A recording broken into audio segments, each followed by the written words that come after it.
Wholesaling, Lease Options, and Marketing Mastermind. Good morning, everyone. Gil here from your daily morning session. And if you can see the screen clearly and if the audio is coming out loud and clear, please go ahead and confirm in the GoToWebinar control panel. As always, if you have any questions, go ahead and enter them in right now. That way we can keep you moving forward. We do use these sessions to make sure if you guys have any clarifications on your marketing, if we are sending out your direct mail, or if we have any open deals that we are consulting on for you, or if it's a joint venture deal, then do maximize these particular sessions. If it's your first time here and you're in for training and it's business as usual, go ahead and type that in the GoToWebinar control panel. I'll touch base here with some of our panelists and regulars, see what's going on their end. How's it going, Bill? Hey, Gil, it's going real good, man. Excellent, excellent. Any updates on your end? What's the latest with some of the one-on-ones that you've been doing on some seller lead calls or some follow-ups? Well, we've been doing a lot of seller calls, and yesterday we got 2 leads that we're going to issue letter of intents on, of people that said that they were interested in maybe doing a lease option, and then another one where the people just wanted out and they didn't want to do a lease option, but they were willing to discount the price for cash and a quick closing. So we'll be following up with those this week. Nice, nice. Good to hear. So with these particular leads, are you guys just calling off of the Craigslist leads campaign, or are you starting to sprinkle in some direct mail? I know some of the investors that you are working with one-on-one have expressed some interest in doing some direct mail, or some of them are pretty even proactive and have sent out their own direct mail campaigns. Yeah, well, we, one of the ladies in, in the Midwest, she's doing nothing but Craigslist, for sale by owner sites, some realtors, and so it's a mixture and a blend of, all of those together, and we're getting more than sufficient leads. She's found, unlike California where there's, 10 offers for every property, she found a pocket of areas outside of a major city, not too far from where she lives, that's kind of untapped. It's good areas, a lot of investors like the areas, a lot of first-time home buyers, but there's not a lot of competition.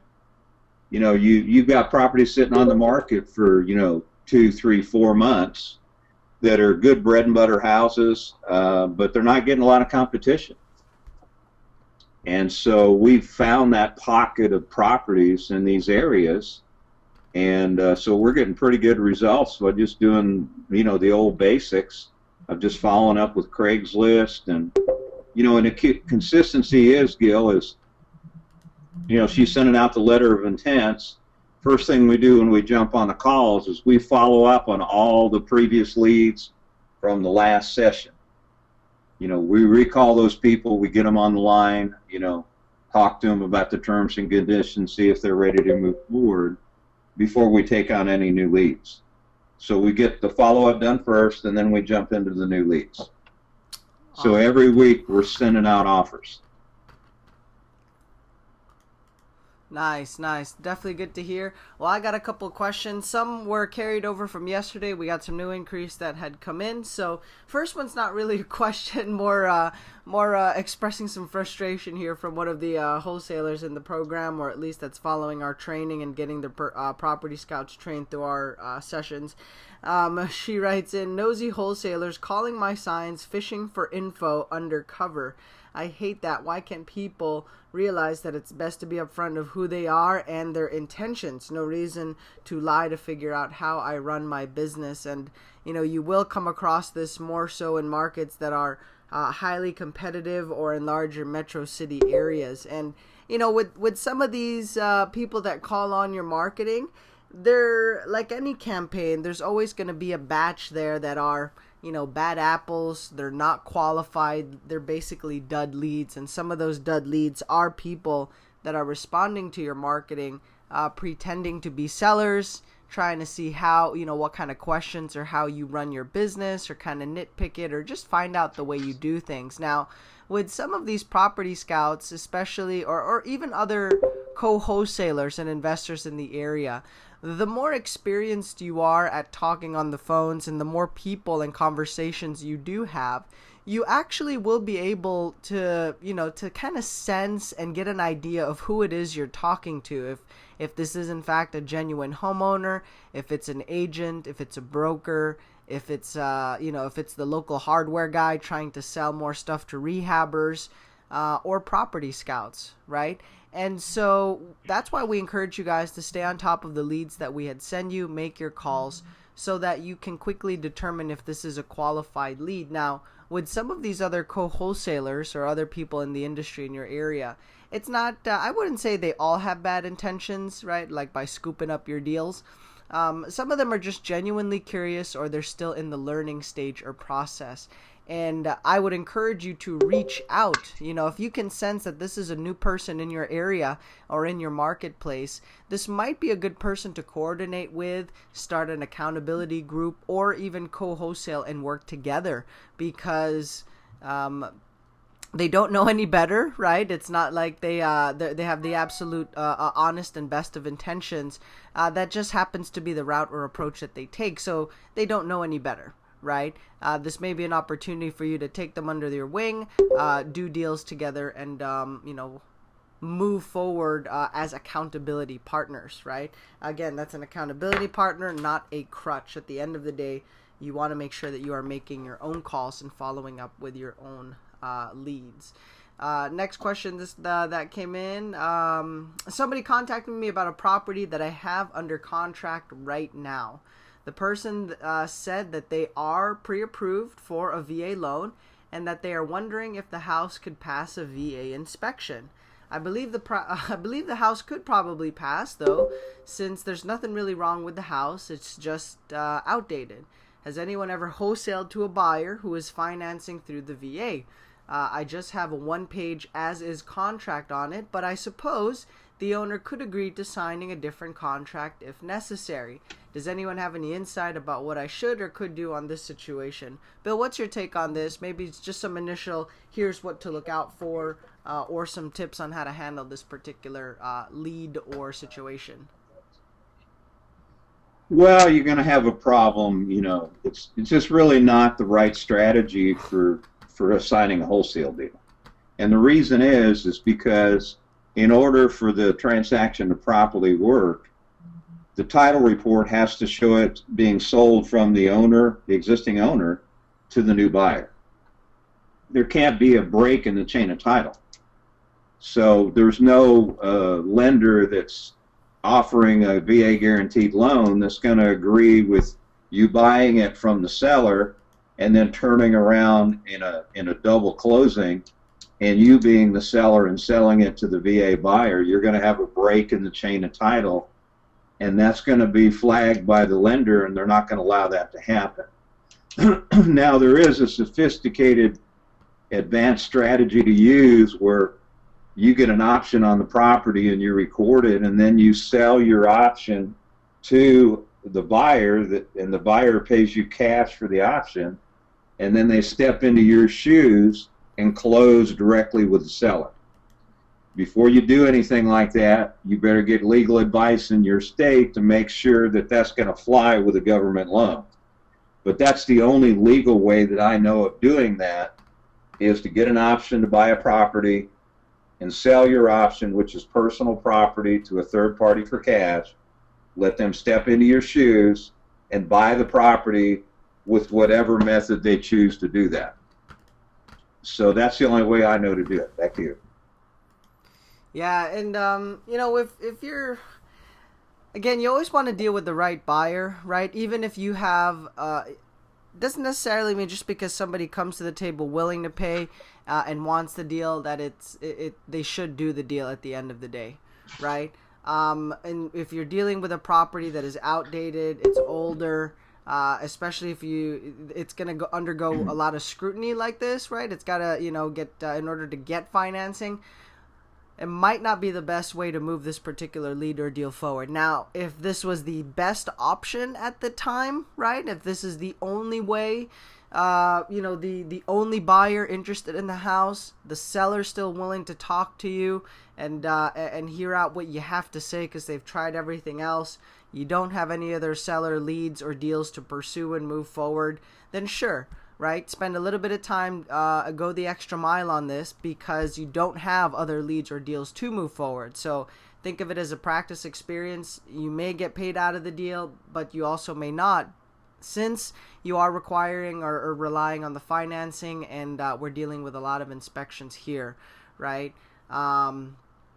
If this is a first-time home buyer, it always comes down to, if they can get financing, why not just get a better house? Why not get their dream home instead of picking up a junker property or a house that they would still need to put a lot of money into, right?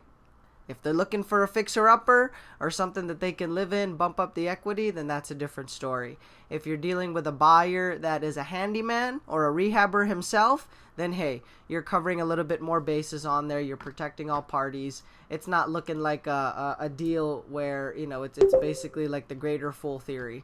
You just found some poor sap to pay more for it, and so you're going to unload and get out of the deal, right? It's not worth it. They will go back to you, and you can get tied up. For even if you didn't do anything wrong, that's correct. You can be 100% legally compliant, but they can hold up the business. They can put everything to a grinding halt while this complaint or deal is being reviewed, right? Okay, cool. So let's move on. Hey, Gil, just one quick comment. Go for it. On a VA loan, a VA loan is different from every other loan. A VA loan is not insured, it's guaranteed. So the Veterans Administration actually guarantees the loan for the lender, so there's no risk to the lender. And also, it's a legitimate 100% no money down. In fact, the VA, a veteran can even ask the seller to pay all their closing costs. In the old days, we used to call that a VA no-no. No down payment, no closing costs. So generally, if a veteran is utilizing that kind of loan, they don't have a lot of money, and they may have only enough money to pay closing costs, and that's it. So, they're not in a situation generally to buy an option and do all the fancy stuff we just talked about. And you're right. If they could buy a property, if they're pre-qualified to use a VA guaranteed loan to buy a property, no money down, they can buy the best property in the neighborhood that they can afford. So why would they want to buy a fixer-upper? The answer is usually they don't. Yeah. So anyway, that's usually the situation. Back to you. Agreed. And even, they may seem interested at first, but that's why if you're just getting started in real estate, spend some time in the group coaching, listen to the live calls, make some calls, get some insights, because you will learn how to pre-screen and how to understand, is this a person who wants to move forward? Is this a good lead? Is this a bad lead? What do I do with this person in this situation? That's the kind of stuff you will learn. And if you want to become a virtual wholesaler, that's what you got to get good at, talking to people and being able to discern, is there a motivation here? Is there a problem that I can solve and get paid in the process, right? Or is this person just being nice to me, and as soon as they get a better option, they will jump ship, right? You got to look out for those kind of scenarios. Question on here, what's the best way to use the MLS access in my wholesale business? Is there anybody using this tool? I just got access, so I want to know if there's any way, if there is a good way to use it in business. Bill, you work the MLS with some of the licensed brokers and agents that you do some one-on-ones for or consult on some deals, without giving away all the secret sauce, because you guys are picking up some deals on the MLS which a lot of investors are just leaving on the table simply because it's not a 10 cents on the dollar type of offer. But what's an initial criteria or best practice that you can give to somebody to leverage the MLS? And if they can find that type of lead, maybe they can reach out to you and say, hey, Bill, I've done some pre-screening off the MLS, and here are some good leads based on the criteria that you had mentioned on the webinar, and maybe you guys can put some deals together. Or if you guys don't want to give up 50% of your profits, it's absolutely okay. Work out an appropriate joint venture fee or a flat rate consultation fee, as long as at the end of the day all parties involved will get compensated fairly. What are your initial tips and strategies with the MLS, Bill? And I'll go into some of mine. Well, first of all, it depends on the competition in your market. I mean, if you're talking about California, I mean, there's 10 offers on every, REO or bank-owned type of deal. So, in a highly competitive market, you probably want to focus in on pending sales and contact agents with those and follow up. As far as just the MLS in general, especially if you're in a competitive market, you probably want to focus in on listings that have been on the market longer than 90 days. Properties that are vacant, they're sitting there on the MLS that are vacant. Those are obviously going to be the highest motivated type sellers. It probably doesn't make any sense to focus in on properties that have been just listed on the MLS for a week or two, unless those properties were relisted. Maybe they were on the market 6 months and now they've been relisted and they only been on the market now for an additional 2 weeks. Well, obviously that might be a motivated seller there as well. But typically, vacant properties on the market longer than 90 days, pending listings that might fall out, that would be the things I'd be looking for on the MLS. Back to you. Nice. Now, what I'll tell you not to do on the MLS, just so we can save you some time, I wouldn't look at every new listing that jumped onto the market immediately. Now, this applies to competitive marketplaces, right? Because in a market like LA, as soon as a listing goes on there, agents, brokers, anybody with MLS access is using it. And if it's priced below, if it's a cash type of deal, they're using it as a way to bid up the price point and get a lot of buyers and interest on the property. Most of the stuff that flies off the shelf are going over are going close to retail. We've seen some of stuff go way over retail, and the reason why they can pay more is that these investors they know what appreciation is in that zip code, and they know they're going to make X amount in like 3 to 5 years, at least in their mind. That's the kind of calculations they're running. And so not the best of ways, or when we run our numbers and do a rehab deal, we want to be able to in and out in 3 to 6 months. But some of these investors are savvy enough, or they have a higher threshold for risk. They have private money behind them that are looking for the larger spreads and are willing to roll the dice. So they are flying off the shelves. So focus on stuff that's pending. That way you find the agents with real deals. Okay, stuff that's already in pending status, right? And from the pending status, that's the agent network that you're going to build up a contact list and network with.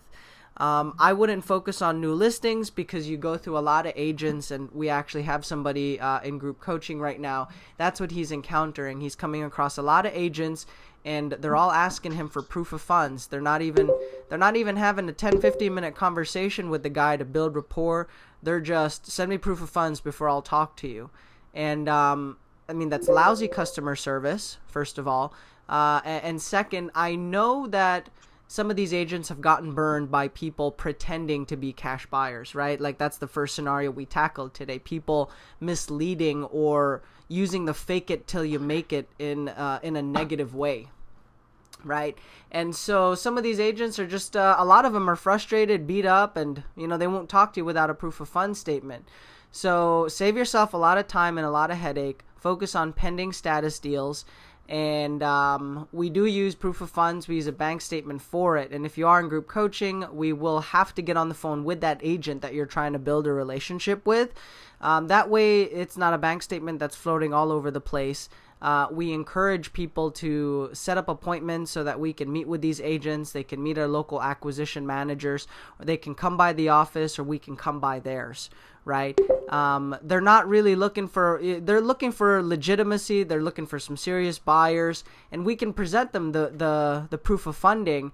But there's also things you can do on the front end before you release such private and confidential information, because you don't want that to fall in the wrong hands as well, right? And there are people that are abusing this. There are agents, unfortunately, people pretending to be agents requesting these proof of funds, right? And going around and using it themselves, claiming that they are this particular person. We've seen all that. So we do use proof of funding. We can back you guys up, but we would like to do the proper screening and due diligence as well before we start sending that out to everyone. And that's something you need to look out for too. And if you express that kind of security or sense of concern to the agent that you're talking to, they will start to get the hint, well, you know what, obviously this person could be the real deal, or that makes perfect sense. What they don't want to hear is that you don't have one, or that you're about to send some rinky-dink proof of funding letter. Okay, so that's the conversation there you avoid. You can also pull all of the cash transactions, all of the on the MLS in 90 days to find yourself some good cash buyers, and also give you some clues, or allow you to focus your marketing on areas where deals are moving. You want to be fishing in ponds that have a lot of fish, that have a high demand, where sellers are selling and people are buying, right? No, we haven't released the bootstrapping strategy yet, Jenny. Yeah, we haven't seen you on the webinars in a while, but good to see you back. Good to see you back. Not yet, but in the next couple of weeks, we are releasing it. And yes, it will still be, it's going to be a pre-launch, so you guys will get access to preferred pricing. And I think everybody in our network is going to get first dibs at that before they release it to all the other major lists. Okay, is it possible to buy a house that went through a deed in lieu? Looks like they got hit here by the auto spam or the auto spell check. If so, how can I do it? And are there good book systems that show me how to do so? Properties with deed in lieu, doable leads. Is that something that can be handled, Bill, or should they stay away from these like the plague? What do you look out for on deed in lieu scenarios? Deed in lieu, is that Uncle Lou, on mom's side? L-E-W. It's L-I-E-U. It's the proper spelling on that. Let's explain what a deed in lieu is. A deed in lieu is simply an owner of a property giving the property back to the lender of record, and the lender agreeing to accept same, and then releasing the owner from the full liability of that particular loan. And however, there could be some tax ramifications of doing that under the IRS guidelines regarding mortgage relief. So I'm putting that out there. So anytime you know somebody that wants to do that, or you're involved in some sort of transaction where that occurs, there could be also tax ramifications to the owner of that property due to mortgage relief. Well, what is it, and how can you utilize that as a strategy? Well, if you know a property is being given back to the lender, you might want to get an authorization from that seller to discuss with that lender to see if they'd be willing to do business with you in regards to that property. So maybe you could get first dibs on it, if you could do some business with that lender. So you get authorization to discuss that loan from the seller and talk to the lender and see what they're willing to do. As far as following up on those things, the only way you'd find out about them is if you have access to to the recordings down at the courthouse or recorder's office or deed's office, wherever the deeds are filed. And so when a deed in lieu is done, then there's actually usually a quick claim deed that's prepared by an attorney or a title company, and the property is actually deeded to the lender, and it's recorded down to the recorder's office or the clerk's office. So if you're tracking recordings, you could, there's lists that you can go pull of quitclaim deeds, and some people do that. they track quitclaim deeds, and then they do a follow-up and try to get a hold of that particular lender, usually a servicer, and find out whether or not that property is going to be listed on their REO list, and if so, when, or which broker they do business with locally that handles their properties. So all of the major lenders, including Bank of America, Wells Fargo, Chase, you name them, they all have REO sites. And so contact those sites to see if that property is going to be listed on their site, or they're going to go ahead and have a local broker in your market handle that, a broker that normally handles REO properties. Back to you, Gil. Nice. Alrighty, and welcome to those that just jumped on. I'll do a quick recap for you. Steve, I'm going to touch base with you guys, see how some of the direct mail response has been. Got some Facebook messages from you yesterday about some cold offers that are going out. So if you want to go ahead and unmute yourself, do a quick mic test.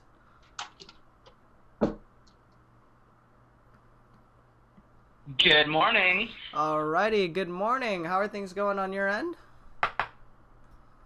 Going great. I'm 3 cups of coffee deep already this morning. Goodness, only 9:30. 3 coffees deep. I know I'm on my first half cup here for the day.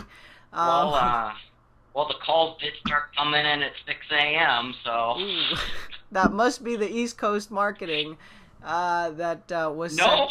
Not even. No, it wasn't. Wow. Not even. I had an 80-year-old woman wake up at 7 o'clock and threaten to beat me up. Well, hey, you can't start your day unless you have a grandma, threatening to come after you. Little action pack on there.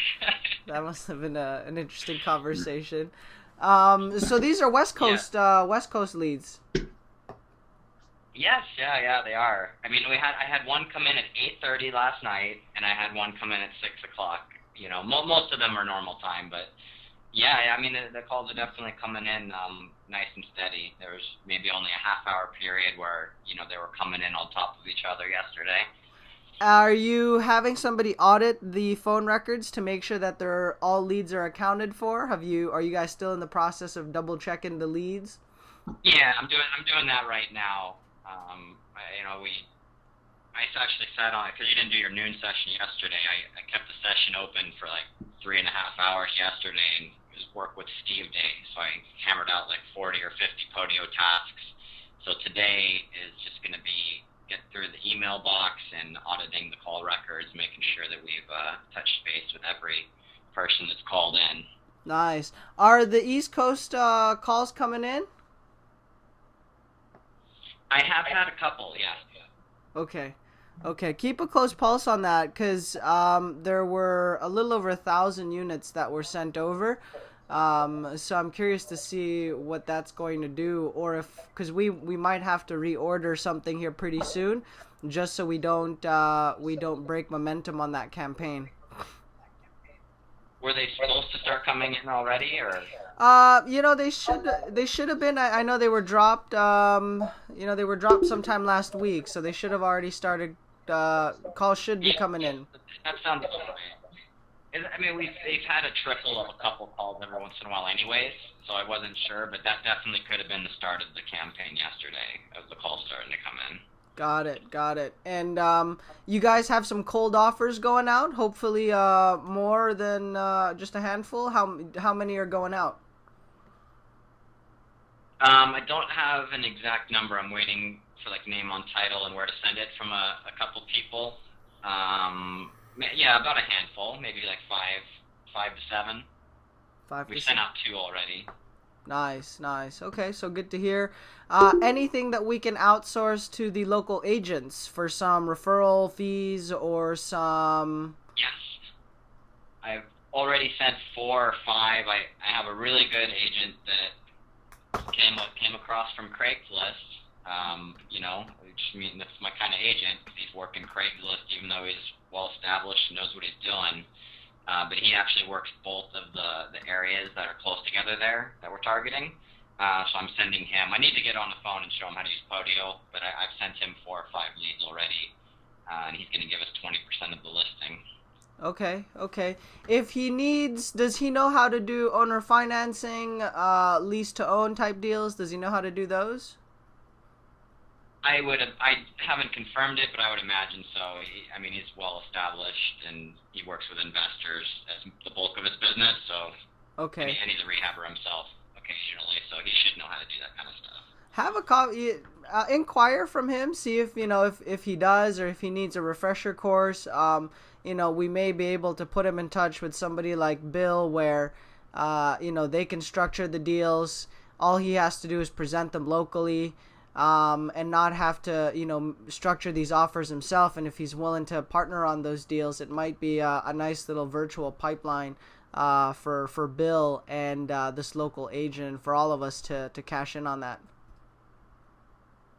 Okay. So yeah, check with him verbally, see how things are going, and let me know how the audit on the phone leads will go, and we'll use that as a benchmark. So we're hitting our halfway mark here. No other questions are popping up, guys. Want to keep the sessions here pretty concise and jump right into some of the questions that are coming in. We are still working on that short course to try to get everybody on a strategy that will work with marketing budgets. Where if you have a couple $100 to $700 a month in a marketing budget, now if you do have access to more, then that will allow you to do more marketing and generate more leads at the end of the day. And more leads means more conversations means more offers, and more offers means more deals that you can close on at the end of the day. So once that's ready, we'll let you guys know. In the meantime, we'll hold out here for another minute or so just in case anything pops up or is urgent. It looks like you have an update for Mr. Carroll, Steve. Yeah, I saw Jeff on the session yesterday, but I don't know if he wasn't able to chat. Whether it's Jeff or Brianna, the next step, I know we've been exchanging a lot of emails on what to do with your guys' marketing. The next thing we need is a Google Voice number for the marketing account. That's the big thing that I need from you guys. The email campaign's running, but we still need you guys to set up a Google Voice on that. They're good to go on the email campaign. I think Brianna is going to call the leads directly from the database. So once the VAs do the database, set the file type to make it public access, and then she's just going to call off the leads. She wants to get on the phone and not count on the text and text campaign. All right. Yeah, that's perfect. We can do that. Okay. Let's see. Beatrice, how are you talking to somebody in that market? Or is it kind of like a fluke where, you're marketing for something in California, and then the guy said, well, I don't have anything in California, but I have something in Miami, and that's how you ended up talking to them. Beatrice, bring that into the group coaching session. Let Steve know. We do have somebody in that market, and so we may be able to take over that lead for you, or do a joint venture deal if you'd be willing to partner, where we would pursue this particular seller and have our local guy sell the property, show it, and flip it. If we need some help through the local team, then we may have to adjust the percentages. And of course, we would always have a conversation on numbers that would work for everybody at the end of the day, right? It's not a hard set. You have to give up this much. If I want to make sure it's a fair split all around. If somebody's doing a lion's share of the work, then they should make a lion's share of the profit, right? In the same way, if you're a brand new investor or a brand new wholesaler and you just got started and you don't know how to get something locked up under contract, you don't even know how to fill out a document, I would say it'd be very hard for you to justify how you will make 50% of that deal if somebody does 90% of the work. Right now, if you deliver on 50% of the deal and the workload and expertise, then by all means, it's a fair split at the end of the day, right? So just want to set some of those expectations. If you're not comfortable partnering up, and maybe that's just the type of person and value system you have, it's no problem. That's okay. You can navigate. So somebody here type in, what if I don't like to share? And if you don't like to share, I hope you have a lot of marketing dollars, so that you can, you don't have to, and you can have a nice little operation, and find that motivated seller where it doesn't matter what you say, they will still do it. Beatrice, yes to all your questions. Okay, excellent. Bring it up with Steve, and then we'll find out who to put on the deal. We may be able to handle it virtually and go from there. All right, guys, so thanks for jumping on the session. Replays will go up on learntoinvestforfree.com along with the notes. If anything urgent pops up, you know how to get a hold of us here on the live sessions and support. Please make sure you are placing your Property Scout and your Bird Dog ads. I hope you guys are continuing to build your Bird Dog networks. And for training, redirect them to register for the webinar so that they can get their support questions answered. And the only conversation you guys should have is when they have a good lead or a good deal that they are ready to move forward. So we don't want you to get bombarded by entry-level questions. You should still focus on working your leads. All right? Have a great day, everyone. My name is Gil on behalf of Bill, Steve, and all the other content contributors. We'll see you on the next live session. Bye-bye.